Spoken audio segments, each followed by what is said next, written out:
नमस्कार, आदाब, सत श्री अकाल। स्वागत है आप सभी का आपके अपने यूट्यूब चैनल पर।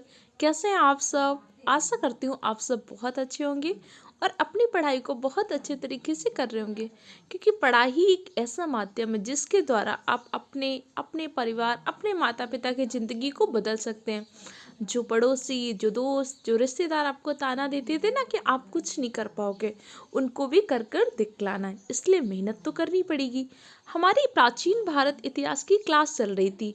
ये क्लास आप चाहे एसएससी जीडी, पुलिस, रेलवे, लेखपाल, पेट, शिक्षक भर्ती परीक्षा या किसी भी एग्जाम की तैयारी कर रहे हैं, अगर आपके एग्जाम में एंशियंट हिस्ट्री से क्वेश्चन आता है तो क्लास आपके लिए बहुत ही हेल्पफुल रहेगी। ये जो एंशियंट हिस्ट्री की सीरीज चली, अगर आपने इस पूरी सीरीज को कंप्लीट कर लिया तो कोई भी क्वेश्चन इससे बाहर नहीं जाएगा। इससे पहले की क्लास में हमने गुप्त काल के बारे में पढ़ा था कि भैया गुप्त क्या थे। पहले कुषाणों के सामंत थे। जब कुषाणों वंश में एक महान शासक हुआ कनिष्क। कनिष्क के बाद उसके जो उत्तराधिकारी हुए बहुत ही अयोग्य शासक हुए। उसका फायदा उठा लिया श्रीगुप्त ने। श्रीगुप्त पहले क्या थे? श्रीगुप्त पहले थे कुषाणों के सामंत, लेकिन ये जब बहुत ही अयोग्य हुए तो श्रीगुप्त ने एक अपना नया वंश स्थापित कर दिया, जिसे गुप्त वंश के नाम से जानते हैं। गुप्त वंश की स्थापना कर दिया था श्रीगुप्त ने। श्रीगुप्त के बाद अगला शासक बना घटोत्कच, लेकिन इन दोनों ने महाराजा धीराज की उपाधि धारण नहीं किया। इन्होंने सामंत के रूप में ही शासन किया। श्रीगुप्त के बाद घटोत्कच, घटोत्कच के बाद चंद्रगुप्त प्रथम शासक बना। चंद्रगुप्त प्रथम ने पहली बार महाराजा धीराज की उपाधि धारण किया। इसीलिए गुप्त वंश का वास्तविक संस्थापक चंद्रगुप्त प्रथम को कहते हैं। गुप्त वंश की स्थापना किसने किया था? श्रीगुप्त ने, जबकि वास्तविक संस्थापक थे आपके चंद्रगुप्त प्रथम। तो चंद्रगुप्त प्रथम तक गुप्त काल की भाषा कैसी थी, कुछ इंपॉर्टेंट चीज़ें इससे पहले की क्लास में डिस्कस कर चुके थे। अगर आपने वो वीडियो नहीं देखा तो चैनल के प्लेलिस्ट में जाकर देख लीजिएगा, ताकि सारी चीज़ें आपको आसानी से कनेक्ट हो सकें। आज हम उसके आगे समुद्रगुप्त के बारे में पढ़ते हैं। चंद्रगुप्त प्रथम का विवाह हुआ था लिच्छवी राजकुमारी कुमार देवी से। उनसे एक पुत्र हुआ था जिसका नाम था समुद्रगुप्त। समुद्रगुप्त एक बहुत ही महान शासक था। इसने साम्राज्य का विस्तार किया।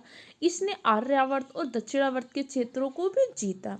समुद्रगुप्त की कुछ उपाधियां हैं, जैसे कि इसे लिच्छवी दौहित्र कहते थे, क्योंकि लिच्छवी की राजकुमारी कुमार देवी का बेटा था। तो लिच्छवी दौहित के नाम से भी समुद्रगुप्त को जानते हैं। समुद्रगुप्त का बचपन का वास्तविक नाम था कांच, लेकिन ये इतिहास में समुद्रगुप्त के नाम से प्रसिद्ध हुआ है। कहा जाता है कि समुद्रगुप्त ने अपना इतना राज्य का विस्तार किया था कि समुद्रगुप्त का घोड़ा 3 समुद्र का पानी पीता था।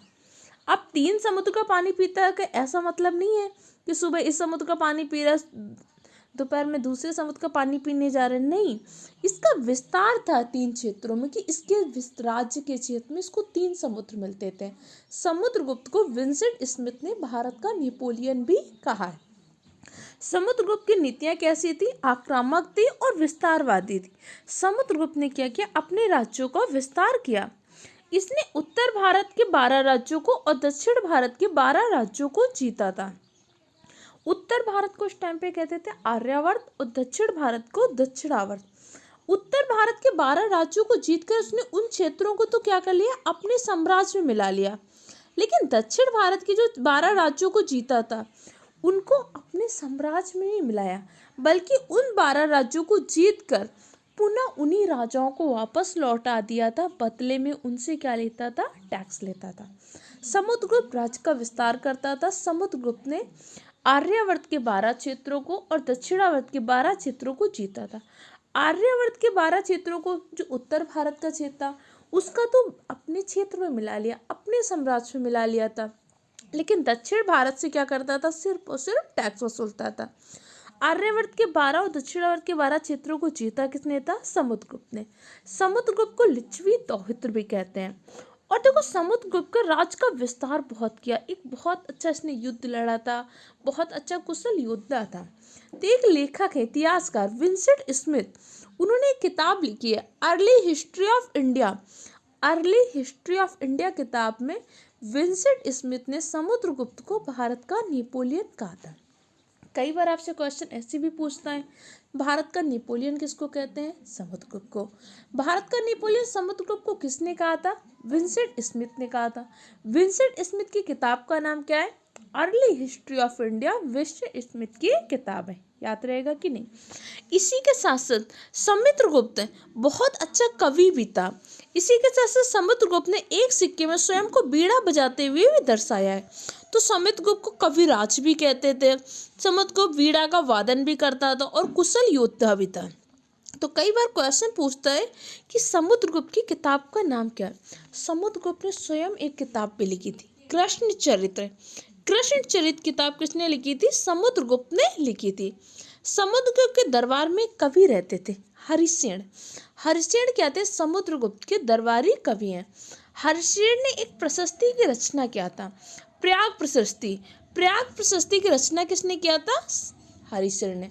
प्रयाग प्रशस्ति में समुद्रगुप्त के विजय अभियान का वर्णन मिलता है कि कैसे समुद्रगुप्त ने आर्यावर्त के 12, दक्षिणावर्त के 12 क्षेत्रों को जीता, कैसे इसने राज्य का विस्तार किया। इन सब का वर्णन मिलता है प्रयाग प्रशस्ति में।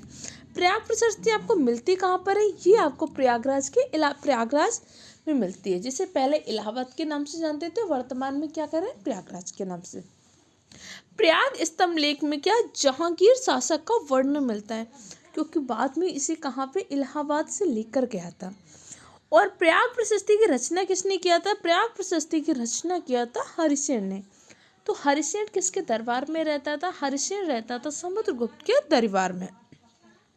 इसी के साथ साथ कई बार क्वेश्चन आपसे ऐसा भी पूछा जाता है कि भैया प्रकाश सृष्टि की रचना तो हरिसेन ने किया, लेकिन कृष्ण चरित्र की रचना किसने किया था?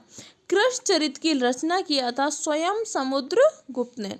समुद्रगुप्त ने अश्वमेध यज्ञ भी करवाया। इसने अश्वमेध यज्ञ की उपाधि भी धारण किया था। इसने विक्रमांक की उपाधि भी धारण किया था। देखो एक बात यहाँ पे रखना, समुद्रगुप्त ने विक्रमांक की उपाधि धारण किया। विक्रमादित्य की उपाधि धारण करते हैं चंद्रगुप्त द्वितीय। चंद्रगुप्त द्वितीय ने जब शकों का अंत कर दिया, शकों का अंत करके चंद्रगुप्त द्वितीय ने उपाधि धारण किया था विक्रमादित्य की। गुप्त वंश का कौन सा शासक है जिसने विक्रमादित्य की उपाधि धारण किया था? चंद्रगुप्त द्वितीय। विक्रमांक की उपाधि किसने धारण किया था? विक्रमांक की उपाधि धारण किया था आपके समुद्रगुप्त ने। इसी के साथ साथ गुप्त संवत को प्रारंभ किसने किया था? गुप्त संवत को प्रारंभ किया था चंद्रगुप्त प्रथम ने। ये सारे पॉइंट आपको याद होने चाहिए। भारत में पहली बार राजा रानी प्रकार के सिक्के किसने चलवाए थे? चंद्रगुप्त प्रथम ने चलवाए थे। इसी के साथ साथ समुद्रगुप्त ने अपने दरबार में एक बौद्ध भिक्षु थे वसुबंध को संरक्षण दिया था। समुद्रगुप्त के दरबार में एक बौद्ध भिक्षु वसुबंध आया था जो संरक्षण मांगने आया था। समुद्रगुप्त ने उसको संरक्षण दिया था। जब हमने मौर्य वंश के बारे में पढ़ा था तो मैंने आपको बताया था कि अशोक ने श्रीलंका में बौद्ध धर्म का बहुत ज़्यादा प्रचार प्रसार कराया था। अपनी पुत्री संघमित्रा और पुत्र महेंद्र को श्रीलंका भेजा था। तो श्रीलंका में क्या था? बौद्ध धर्म का बहुत प्रचार प्रसार था। अब भारत में इस टाइम पे किसका शासन चल रहा है? भारत में शासन चल रहा है गुप्त वंश का। अब गुप्त वंश का शासक भारत में कौन है इस टाइम पे? समुद्रगुप्त है। और समुद्रगुप्त ने क्या कर लिया था? उत्तर भारत के 12 क्षेत्रों को जीतकर अपने साम्राज्य में मिला लिया था। तो बिहार का क्षेत्र किसके नियंत्रण में था? बिहार का क्षेत्र नियंत्रण में था समुद्रगुप्त के। और बिहार से संबंध किसका है? महात्मा बुद्ध का बहुत बड़ा संबंध है बिहार से। तो श्रीलंका के एक राजा थे मेघवर्मन, वो क्या करवाना चाहते थे? बौद्ध गया में एक मंदिर बनवाना चाहते थे। लेकिन बौद्ध गया का क्षेत्र तो बिहार में, और ये क्षेत्र इस टाइम पर नियंत्रण में किसके? समुद्रगुप्त के। तो श्रीलंका के राजा मेघवर्मन ने अपना एक दूत समुद्रगुप्त के दरबार में भेजा था और पूछा था कि मैं बोध गया में मंदिर बनवाना चाहता हूँ, क्या इसकी अनुमति है? तो समुद्रगुप्त ने क्या कर लिया था? उसे मंदिर बनवाने की अनुमति दे दिया था। इतनी बात आपको समझ में आ रही है कि नहीं आ रही है? देखो हम पढ़ किसके बारे में रहे? हम समुद्रगुप्त के बारे में पढ़ रहे। समुद्रगुप्त की कुछ और उपाधियाँ। समुद्रगुप्त को कविराज भी कहते हैं, समुद्रगुप्त को भारत का नेपोलियन भी कहते हैं, समुद्रगुप्त को लिच्छवी दोहित के नाम से भी जानते हैं।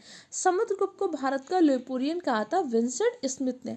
समुद्रगुप्त के जो दक्षिण अभियान है, उत्तर अभियान जो उसने किया था, इसकी जानकारी मिलती है प्रयाग प्रशस्ति से।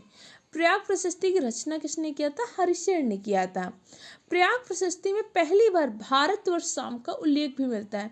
प्रयाग प्रशस्ति में जहांगीर के शासक का भी उल्लेख मिलता है, जहांगीर के नाम का भी वर्णन। प्रयाग प्रशस्ति में बाद में जहांगीर ने अपना नाम चढ़वाया था। इसी के साथ साथ आपने कुछ और चीज़ें सीखी थी समुद्रगुप्त के बारे में। समुद्रगुप्त ने एक किताब लिखी थी, कौन सी किताब थी? कृष्णचरित। कृष्णचरित पुस्तक की रचना किसने किया था? समुद्रगुप्त ने। इसीलिए समुद्रगुप्त को कविराज के नाम से भी जानते हैं। इसने अपने सिक्कों पर स्वयं को बीड़ा बजाते हुए और सैनिक वेशभूषा में भी दिखाया। तो समुद्रगुप्त के बारे में कुछ इंपॉर्टेंट चीज़ें हमने डिस्कस किया। समुद्रगुप्त ने क्या किया था? मयूर शैली का सिक्का चलवाया था। गरुड़ सिक्का किसने चलवाया था? गरुड़ सिक्का चलवाया था आपके चंद्रगुप्त प्रथम ने। राजा रानी प्रकार का सिक्का किसने चलवाया था? चंद्रगुप्त प्रथम ने। जबकि मयूर सिक्का चलवाया समुद्रगुप्त ने।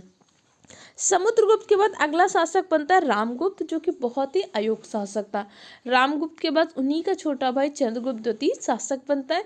इसी चंद्रगुप्त द्वितीय को हम विक्रमादित्य के नाम से भी आगे जानेंगे। तो उन सब चीज़ों को हम आगे की क्लास में पढ़ेंगे। तब तक के लिए इन सारे पॉइंट को पढ़ते रहिए, रिवाइज करिए, मेहनत करिए, अपना अपने माँ बाप का सपना पूरा करिए।